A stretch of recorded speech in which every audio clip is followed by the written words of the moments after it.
दोस्तों, अभी अभी आपने कुछ दिन पहले एक न्यूज़ सुनी होगी जिसमें मध्य प्रदेश का एक नवविवाहित जोड़ा राजा रघुवंशी जो कि अपने विवाह के बाद हनीमून पर घूमने गए थे,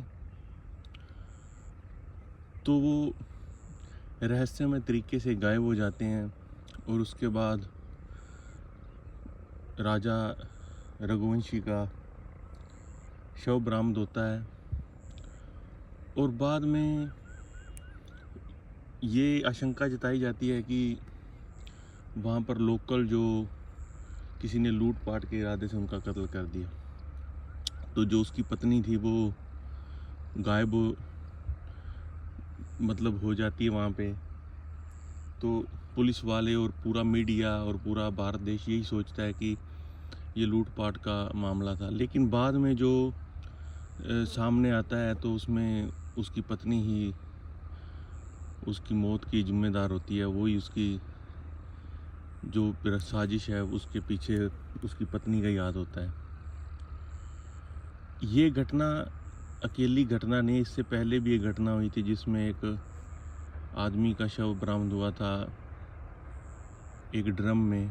तो उससे ये 2-3 घटनाएं तो ऐसी तो मीडिया पे आ जाती हैं, उस पे नेशनल मीडिया पे तो पूरे देश को पता चल जाता है। लेकिन जो ऐसी घटनाएं, कितनी घटनाएं हो रही हैं हमारे देश में, शायद हम अंदाज़ा भी नहीं लगा सकते, क्योंकि सारी जो भी घटनाएं हैं वो नेशनल मीडिया पर नहीं आती। तो लोकली जो भी न्यूज़ हैं वो कवर करते हैं तो वहीं पे रह जाती है। तो इसके पीछे की जो स्थिति बन रही है हमारे देश में, जो आज के युवाओं की मेंटालिटी बन रही है, उसके पीछे जाने का कोई भी साहस नहीं करता या उसके पीछे जाने की कोई भी जहमत नहीं उठाता कि ये घटनाएं हो क्यों रही हैं। घटनाएं हो रही हैं, इसमें कोई शक नहीं, लेकिन घटनाएं हो क्यों रही हैं, इनको रोका कैसे जाना चाहिए, इस पे कोई बात नहीं करता। एक 15-15 दिन एक न्यूज़ चली जाती है कि ये ऐसा हुआ, वही चीज़ घुमा घुमा के, लेकिन जो उसके पीछे की मेंटालिटी है उसको कैसे समझा जाए, उसको कैसे ख़त्म किया जाए। और एक जो हमारा समाज, कहने को तो हम आगे जा रहे हैं विकास की तरफ, लेकिन जो हमारा दिमाग है वो तो बिल्कुल 600 साल पहले या 1000 साल पहले पीछे जा रहा है। तो उस पे कोई डिबेट नहीं होती, कोई लोग उस पे सोचने को तैयार नहीं है। तो इसके कारण क्या है, मैंने जो कुछ इसके कारण मुझे लगता है, शायद आप जो भी इसको सुनेंगे इससे एग्री करेंगे, कि जो टेक्नोलॉजी अभी आ रही है, टेक्नोलॉजी ने लोगों का जो पेशेंस है, जो धैर्य है, वो ख़त्म कर दिया है।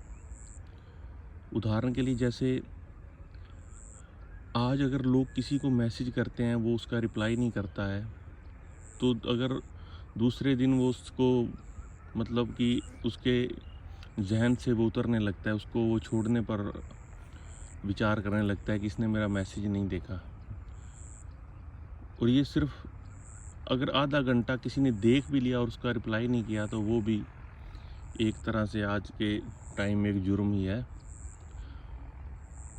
तो आप आज से 30-40 साल पहले की सोचिए, या अपने किसी उससे पूछिए, बुजुर्ग से पूछिए, कि लोग पहले एक ख़त लिखते थे और वो ख़त 2-2.5 महीने में उस स्थान तक पहुंचता, कई बार नहीं भी पहुंचता था, क्योंकि वो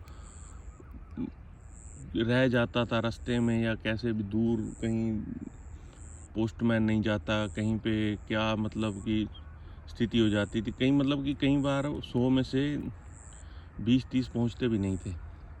तो जो पहुंचते भी थे वो 2-2.5 महीने बाद ख़त पहुंचना, और उसके बाद उन्होंने पढ़ना, और कईयों को तो कि पढ़ना नहीं आता था और किसी से पढ़वाना। यानी कि जो आजकल प्राइवेसी का एक हमारे दिमाग में रहता है कि प्राइवेसी, हम कितनी अपने एक कान से दूसरे कान को भी नहीं सुनने देना पसंद कर रहे हैं। तो वो किसी से उन्होंने ख़त को पढ़वाना, फिर उसका 2-4 दिन बाद जाना शहर में, खत लेके आना, उसके बाद उसका जवाब देना, वो भी किसी से लिखवा के देना। मतलब इस पूरे प्रोसेस में अगर किसी को कोई बहुत ज़्यादा इमरजेंसी भी होती थी तो वो भी 5 महीने बाद उसका जवाब आता था।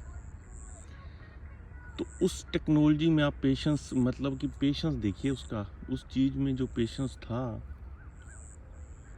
वो पेशेंस आज कहीं ना कहीं हर एक आदमी में, चाहे वो युवा है चाहे वो बुजुर्ग है, क्योंकि वो भी इसी ज़माने में आ गया है, टेक्नोलॉजी की जद में आ गया है, तो उसने लोगों का पेशेंस लेवल बिल्कुल डाउन कर दिया है। और कुछ हमारी जो धर्मगुरु हैं, हमारी जो शिक्षा स्कूलों में हो रही है, इसमें आपको कहीं भी कोई भी आपको धर्मगुरु ये नहीं कहेगा कि आप भी जो आप धन कमा रहे हैं, आप गलत तरीके से कमा रहे हैं, तो मेरे इसमें मत आना आश्रम में, या मेरे को उसकी भेंट मत देना, ये कोई नहीं कहेगा।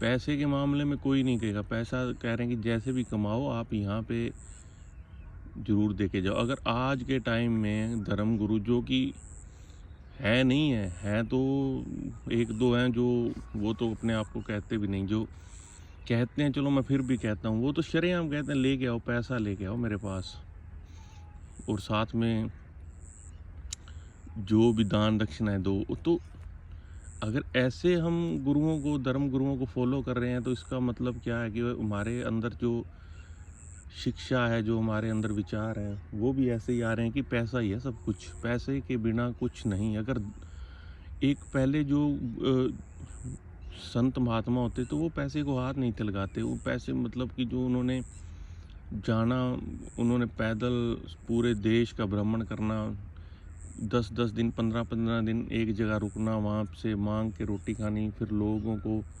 बताना कि एक सन्यासी का, एक धर्मगुरु का शिक्षा, एक जीवन कैसे होता है, फिर लोग उसको फॉलो करते थे। आज के टाइम में हमारे गुरु, जो धर्मगुरु हैं, वो 2-2 करोड़ की गाड़ी में आते हैं लग्जरी लाइफ, खुले में एसी लगा लेते हैं, खुले में, कूलर से भी नहीं काम चलता। तो उनको देख के हमारे अंदर जो सोच एक पैदा होती है कि लग्जरी लाइफ ही सब कुछ है, पेशेंस का कोई भी रोल नहीं है। तो लोग उसको ही फॉलो करते हैं, और वो कहीं ना कहीं मानसिकता पे, जो आने वाले बच्चे हैं वो इतने परिपक्व नहीं होते कि वो उस चीज़ को समझ सकें, तो वो धीरे धीरे उस पे हिट करने लगता है। तो उसके मन में होता है कि पैसा। और आज के टाइम में तो जो लड़कियां हैं वो ज़्यादा शोषण कर रही हैं लड़कों का, शादी करना, उसके बाद तलाक के बाद जो एक एलिमनी मिलती है, उसके लिए आज बहुत से तलाक हो रहे हैं, और प्री प्लान्ड हैं वो। उसमें ये भी नहीं कि अचानक से कोई उनकी 10 साल बाद शादी टूट गई है, वो तो साल साल के प्री प्लान्ड मतलब कि चल रहे हैं एज ए बिजनेस। तो ये स्थिति जो बन रही है, ये बहुत ख़तरनाक, आगे की जो पीढ़ी है हमारी, जिसके लिए आज आप मर रहे हो, आप मतलब कि प्रॉपर्टियां बना रहे हो, आप पैसा जमा कर रहे हो, आप उसके लिए पता नहीं क्या क्या सोच रहे हो, वो आपको मतलब डिच कर देंगे, आपको मतलब वो निकाल के आपकी अपनी ज़िंदगी से 1 मिनट में बाहर फेंकेंगे। आप ये मत सोचना, आज के टाइम में ये 90% आप लिख लो कि आपको आगे पूछने वाला कोई नहीं है। जो ये पीढ़ी थी, जो 2000 पहले से, वो उसमें थोड़े बहुत हैं गुण, जिसको पता है कि माता पिता या कैसे। आगे वाली पीढ़ी से आप उम्मीद रखना, और उसके ज़िम्मेदार हम हैं, उसका ज़िम्मेदार और कोई नहीं, ये पीढ़ी भी नहीं है, क्योंकि वो उसको एटमॉस्फेयर ऐसा मिल गया है, उसको ऐसा एक समाज हमने क्रिएट कर दिया है जिसमें सिर्फ और सिर्फ पैसा, पैसा और पैसा। लोगों को ये जो, और जिन्होंने पैसा पा लिया वो अब शांति ढूंढने के लिए जा रहे हैं। ये भी एक सोचने वाली बात है। जिनके पास खूब पैसा आ गया है ना, वो अब उसमें से जिसको ज्ञान आ गया है, ये भी एक उसमें मैं ऐड कर दूं, जिसको एक ज्ञान आ गया कि ज़िंदगी कैसे जीना था, ज़िंदगी कैसी होनी चाहिए थी, वो भी आजकल अपने छोड़ के अपना एक एकांत उसमें जाने की कोशिश कर रहे हैं, और बहुत लोग जा भी रहे हैं। तो दोस्तों, ये टॉपिक कम से कम आधा पौना घंटा और इस पे डिस्कस होनी चाहिए, और जो कमियां हैं वो निकालने की कोशिश करनी चाहिए। लेकिन फिर वीडियो ज़्यादा लंबा हो जाता है, फिर देख के स्किप कर जाते हैं लोग।